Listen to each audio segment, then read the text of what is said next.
Dan Senor is a political strategist and former senior advisor to Mitt Romney and Paul Ryan in the 2012 presidential campaign. Dan, good morning. Morning, Nora. So President Obama said yesterday that he commuted Chelsea Manning's sentence because she accepted responsibility and expressed remorse. What questions does this raise? Serious questions, particularly where our national security community came down on it. Presumably, he sought the recommendations of them, and from what I understand, the recommendations was to not to go forward with this. Why?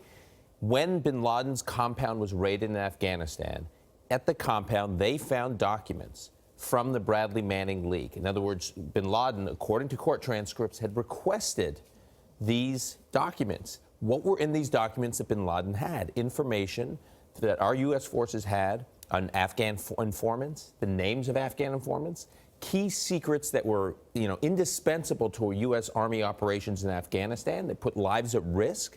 And suddenly they got into bin Laden's hands, who was planning terror attacks in Afghanistan. This is why the national security community is so up in arms that this person is being released from prison. I mean, the irony at the time that the U.S. intelligence agency is accusing WikiLeaks of influencing the election. Right.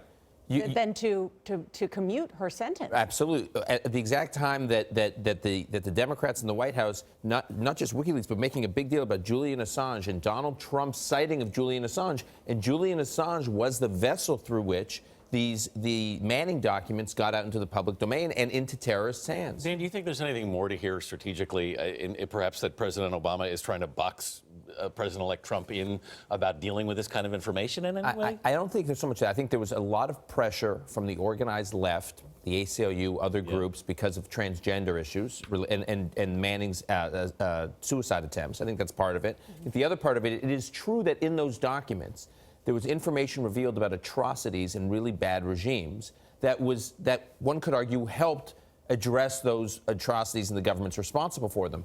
That said, it's not like Manning selectively released those documents. He released, 750,000 documents, some of which affected the U.S. Army. All right, Dan. Always good to see you. Good to be with you. Rumors you'll be joining us on Friday. Rumors are true. They're not rumors. They're not rumors. That would be a fact. They are facts. They are facts that I can report. Speaking of the inauguration, CBS News will bring you complete coverage of the president-elect's inauguration on Friday. And it begins right here on what show, Gail? CBS This Morning, Dan's favorite morning television That's right. show. Good segue. That was like just totally natural.